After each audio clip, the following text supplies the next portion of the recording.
యువరత్న బాలకృష్ణ గారు హీరోగా, సంగీతం శ్రీనివాసరావు గారి దర్శకత్వంలో ఆయన నిర్మించిన సినిమా ఈ ఏడాది జూలై 18కి విడుదలై 3 దశాబ్దాలు అవుతుంది. 3 దశాబ్దాలు అయిపోయినా ఇప్పటికీ నిత్య నూతనంగా ఈ తరం ప్రేక్షకులను కూడా అలరిస్తున్న ఆ సినిమా 3 దశాబ్దాలు పూర్తి చేసుకున్న సందర్భంలో శివలంక కృష్ణప్రసాద్ గారితో Leo entertainment channel special interview.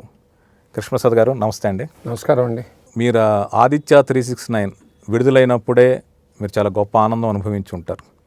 3 దశాబ్దాలు గడిచినా కూడా ఆ సినిమాకి ఇంత ఆదరణ లేక ఆ సినిమా గురించి ఇంకా తెలుసుకోవాలని ఈ తరం ప్రేక్షకులు కూడా ఎదురు చూస్తున్నప్పుడు మీరు ఎలాంటి అనుభూతి చెందుతున్నారు? చాలా ఆశ్చర్యంగా ఉందండి. 3 దశాబ్దాలు అయినా కూడా ఈ చిత్రం ఇంత ప్రాముఖ్యత ఉందా అని నాకే ఆశ్చర్యపడేటట్టుగా ఉంది. ఎందుకంటే దానికి ఉదాహరణగా ఈ 2-3 రోజులుగా అందరూ ఈ 18వ తారీఖుకి పూర్తవుతున్న 30 సంవత్సరాలు పూర్తవుతున్న సందర్భంగా ఉన్నాం. చాలామంది ఇంటర్వ్యూలు అడగటం, అయ్యో ఇది ఒక స్పెషల్ సినిమా అండి అని అంటాం. చేసేటప్పుడు దీని గొప్పతనం నాకు నిజంగా తెలియలేదా అనిపించింది. అయితే ఇన్స్టెంట్గా ఇది ఏదో చాలా కొత్తగా ఉంది, చాలా అద్భుతంగా ఉంది అని చెప్పి ఆ రోజు నేను ఫీల్ అవటం వలన ఇవాళ నేను ఈ గొప్ప చిత్రంలో నేను ఒక భాగస్వామిని, అంటే నిర్మాత అనే పదంతో భాగస్వామిని అవటం నా అదృష్టం అండి. అంటే తెలుగు సినిమా చాలా గర్వంగా చెప్పుకునే 100 సినిమాల్లో ఖచ్చితంగా ఆదిత్య 369కు ఒక స్పెషల్ ప్లేస్ ఉంటుంది సార్. Thank you sir. అంటే మీకు తెలుసు శేఖర్ కపూర్ గారు హిందీ డైరెక్టర్, మాసూమ్, తర్వాత బ్యాండిట్ క్వీన్, ఎలిజబెత్, తర్వాత మిస్టర్ ఇండియా అలాంటి ఇలా క్లాసిక్స్ తీసిన శేఖర్ కపూర్ గారు టైమ్ మిషన్ బ్యాక్ డ్రాప్లో అమెరికాన్ హీరోగా సినిమా ప్లాన్ చేశారు. మీకు తెలుసో లేదు, కానీ ఆయన తీయలేకపోయారు. ఓకే, ఇది ఆదిత్య 369 ముందు జరిగిందో తర్వాత జరిగిందో నాకు తెలియదు, కానీ అలాంటి శేఖర్ కపూర్ అమెరికాన్ లాంటి ఆర్టిస్టులకి అది సాధ్యం కాల బాలీవుడ్లో. అలాంటిది మీరు ఎలా సుసాధ్యం చేసుకోగలిగారు? అది అమెరికాని తర్వాతే ప్రపోజ్ చేశారండి. ప్రపోజల్ అనేది వాళ్ళకి తర్వాత మన సినిమా రిలీజ్ అయిన తర్వాతే ఓకేనండి జరిగింది. ఇకపోతే మనకి నా విషయానికి వస్తే నేను 1987లో శ్రీదేవి మూవీస్ అనే సంస్థని ప్రారంభించాను. ఇది మా ఆడిటర్ గారు దశరథరామరెడ్డి గారి ఆయన నన్ను వెనకుండి, కృష్ణప్రసాద్ నువ్వు ఒక సినిమా చేయి, నీకు సినిమా అంతా తెలుసు కదా అని. అప్పుడు నేను స్టేట్ బ్యాంక్లో ఆఫ్ ఇండియాలో వర్క్ చేస్తున్నా కూడా, చంద్రమోహన్ గారి మేనల్లుండి ఆయన డేట్లు చూస్తూ ఇటు పక్కన 2 జోడు గుర్రాల మీద స్వారీలాగా బ్యాంక్ జాబ్ చూసుకుంటూ ఆయన కాల్ షీట్లు చూస్తూ ఈ టైంలో ఉన్నప్పుడు నువ్వు ఒక పని చేయి, నీ వైఫ్ పేరుతో అనితా కృష్ణ, అందుకే శ్రీమతి అనితా కృష్ణ అని వస్తుంది, పేరుతో చెయ్యి నేనుంటా అని చెప్పని అన్నారు. అలా ప్రారంభమైన అక్టోబర్ 2, 1987 స్టార్ట్ అయిన మన banner Sridevi movies first cinema చిన్నోడు పెద్దోడు అనే చిత్రంతో ప్రారంభించబడింది. చంద్రమోహన్ గారు, రాజేంద్ర ప్రసాద్ గారు, ఖుష్బు, రేలంగనాథరావు గారి దర్శకత్వంలో స్టార్ట్ అయిన సినిమా. సంగీతం ఎస్పి బాలసుబ్రహ్మణ్యం గారు, మాటలు జంధ్యాల గారు. అలా ఇదైన సినిమా 1988 ఏప్రిల్ 1 రిలీజ్ అయింది. చాలా పెద్ద సక్సెస్ అయింది. అంటే 12 సెంటర్లు 100 డేస్ అయింది. మంచి సక్సెస్ఫుల్ సినిమా. ఈ ఇన్స్పిరేషన్తో అది అయిన తర్వాత నేను మళ్ళీ కథల వేట, మళ్ళీ దర్శకుల వేట, ఈ ప్రారంభం ఇది జరుగుతున్న రోజుల్లో బాలుగారు ఒక రోజున నన్ను, కృష్ణ ఒకసారి నన్ను వచ్చి కలు, నేను విజయ గార్డెన్స్లో వెళ్ళిపోతున్నాను, అక్కడికి వచ్చి కలు, ఒక ఇంపార్టెంట్ మ్యాటర్ మాట్లాడాలని అన్నారు. అనగానే నేను ఒక గంటన్నర 11:30కి వెళ్ళాను. ఆయన సాంగ్ ఫినిష్ చేసుకుని బయటకు వచ్చి, ఏం లేదయ్యా, రాత్రి నేను బెంగళూరు నుంచి వస్తున్నాను, సాంగ్స్ పాడి వస్తున్నాగా నా పక్క సీట్లో సంగీతం శ్రీనివాసరావు గారు ఉన్నారు. ఈ అరగంట గ్యాప్లో ఆయన ఒక మంచి కథ చెప్పారయ్యా, నాకైతే చాలా అద్భుతం అనిపించింది. అది ఒక్కసారి నీకు చెప్పాలనిపించింది, నువ్వు వెంటనే ముందు సంగీతం గారిని కలిసిరా నువ్వు అని అన్నారు. వెంటనే ఆయన సరే ఇది అయిన తర్వాత నువ్వు రాత్రికి వచ్చి కనపడి నాకు అని అన్నారు. వెంటనే ఆయన వెళ్ళి కలిసి అంటే చెప్పా, సార్ నేను ఇట్లా బాలు అంకుల్ పంపించారంటే చెప్పారు మీ గురించి కూడా చెప్పారని అన్నారు. అని అప్పుడు ఆయన నా దగ్గర ఒక కాన్సెప్ట్ ఉందండి, టైం ట్రావెలింగ్ మీద ఒక కాన్సెప్ట్ ఉంది. It's based on time machine. Of course there are films like స్పీల్బర్గ్ది మన బ్యాక్ టు ఫ్యూచర్ 1 and 2 ఉన్నాయి. అంటే టైమ్ ఆఫ్టర్ టైమ్ అని ఒకటి కూడా ఉంది అని ఆ బిహెచ్ఎస్ క్యాసెట్ చూపి దీనికి మీకు ఒక రిఫరెన్స్.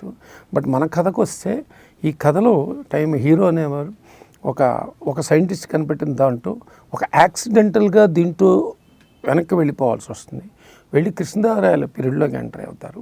ఈ పీరియడ్ అయిన తర్వాత మళ్ళీ వెనక్కి ప్రజెంట్లోకి వచ్చే ప్రాసెస్లో ఫ్యూచర్ కూడా వెళ్తారు, మళ్ళీ వెనక్కి వస్తారంటే నాకు అసలు అంటే ఇది బాగుంది, వినటానికి ఎగ్జైటింగ్గా ఉంది, కానీ ఇదేంటి ఈ టైంలో ట్రావెల్ అవ్వటం ఏంటి అని ఒక చిన్న వాళ్ళు బాగుంది అని అంటే, లేదు లేదు మీరు ఈ సినిమాలు చూస్తే మీకు కొంత అవగాహన వస్తుంది అంటూ నవ్వుతూ ఇచ్చారు. సరే సార్, థ్యాంక్ యూ సార్, నేను తప్పకుండా అని చెప్పి అవి అలా క్యాసెట్ అవి తీసుకుని బయలుదేరాను. దీని తర్వాత మధ్యాహ్నం ఒక సినిమా చూశాను. మళ్ళా తర్వాత సాయంకాలం అంకుల్ని వెళ్ళి కలిశాను. బాలంకుల్ ఏమన్నారంటే, కలిసి కృష్ణ ఏంటంటే అంకుల్ ఇది చాలా ఎగ్జైటింగ్గా ఉంది వినటానికైతే, but how it is possible Telugu cinema అనే దాంట్లో మనకున్న ఒకటి ఉంది, మనకున్న ఒక ఎమోషనల్ డ్రామాస్ వచ్చాయి, మంచి ఎంటర్టైన్మెంట్ ఫార్ములాస్ ఉన్నాయి, యాక్షన్ ఫార్ములా. ఈ పర్టికులర్గా డ్యూరింగ్ 90s 80-90 కలర్ యుగం వచ్చేసిన తర్వాత కమర్షియల్ సినిమాలు చాలా పెద్ద రేంజ్లో వెళ్తున్నాయి. అలాగే దాంట్లోనే ఎంటర్టైన్మెంట్ అన్నీ ఉంటాయి. అలా ఉన్న సినిమాలు ఇది ఒక క్లాసిక్ లాగా, ఇది ఒక థాటే జనాలకి రీచ్ అవుతుందా లేదు. ఆయన ఏమైనా నవ్వుతూ, కృష్ణ నేను ఒక్కటి చెప్పగలను, ఈ సినిమా నువ్వు చెయ్యి,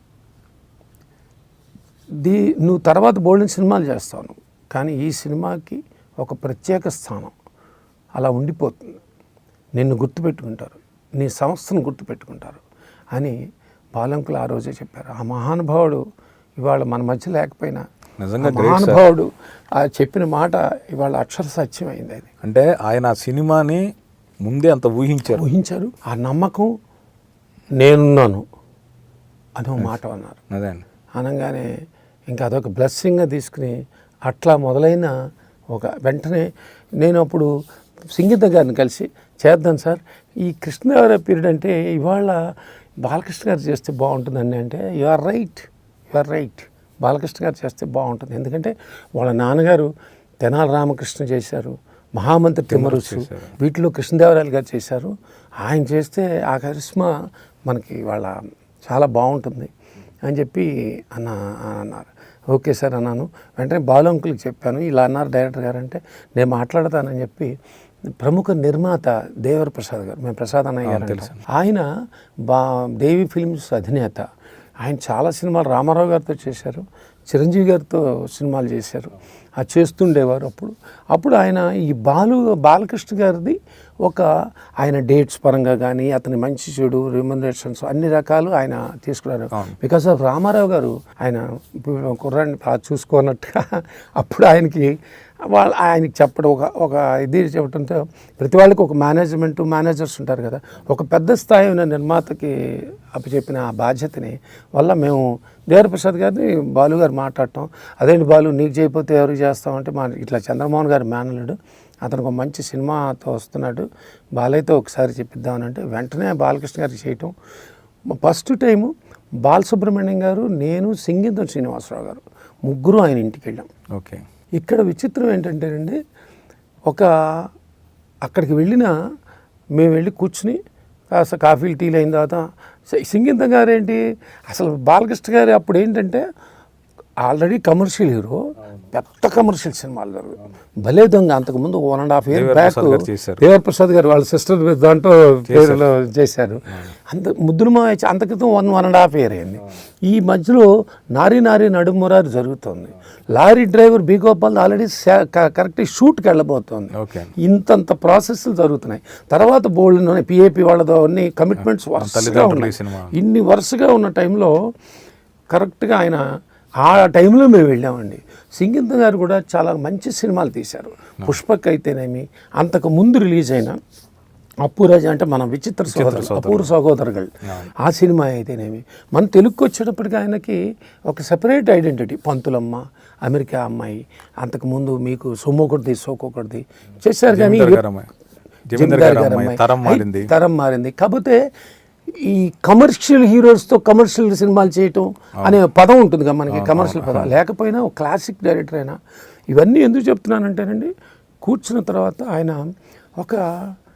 మాది ఒక కథ ఉంటుందండి, ఆయన చక్కటి హ్యూమర్లో ఆయన చాలా రిలాక్స్డ్ మ్యాన్. అలా హాయిగా చెప్పుకుంటూ కబుర్లు చెప్పుకున్నట్టుగా ఒక 1/2 hour చెప్పారండి. బాలు గారు ఉన్నారు, నేనున్నాను, ముగ్గురం కూర్చుంటే చాలా మీరు నమ్మలేని నిజం ఏంటంటే, మనం చేస్తున్నాం 30 seconds. ఓకే, అంటే ఒక పాజ్కి తీసుకున్నారంటే మనం చేస్తున్నాం అని అన్నారు. షాక్ అయిపోయాం మేము. ఎవరైనా బాగుందండి, నాకు గివ్ మీ లిటిల్ టైం, కొంచెం టైం ఇస్తే నేను తప్పకుండా నా అన్ని చూసుకుని అని అంటలేదండి. చాలా బాగుందండి, మనం చేస్తున్నాం, చాలా కొత్తగా ఉంది అన్నారు. అట్లా అవ్వటం పండగ. మళ్ళీ వచ్చి నేను ప్రసాద్ అన్నయ్య గారికి, అన్నయ్య గారు అసలు ఏంటి వెంటనే చేస్తున్నావు అంటే, బాగాలైతే అంత క్రితం ఆయన మాట్లాడారు, చేసేస్తున్నామయ్యా, డేట్లు ఇదిగో ఇట్లా ఉంది, ఇదిగో ఇప్పుడు లారీ డ్రైవరు ఉన్నాను, వెంటనే పెట్టేసుకోని అన్నారు. ఇంకా మాకు పండగ వాతావరణం అక్కడ. ఎందుట్లో ఈయన స్క్రిప్ట్ పరంగా అన్నీ రెడీ అయిపోయి ఇప్పుడో అది రాసి పెట్టుకున్న ఫుల్ బౌండెడ్ స్క్రిప్ట్ అది.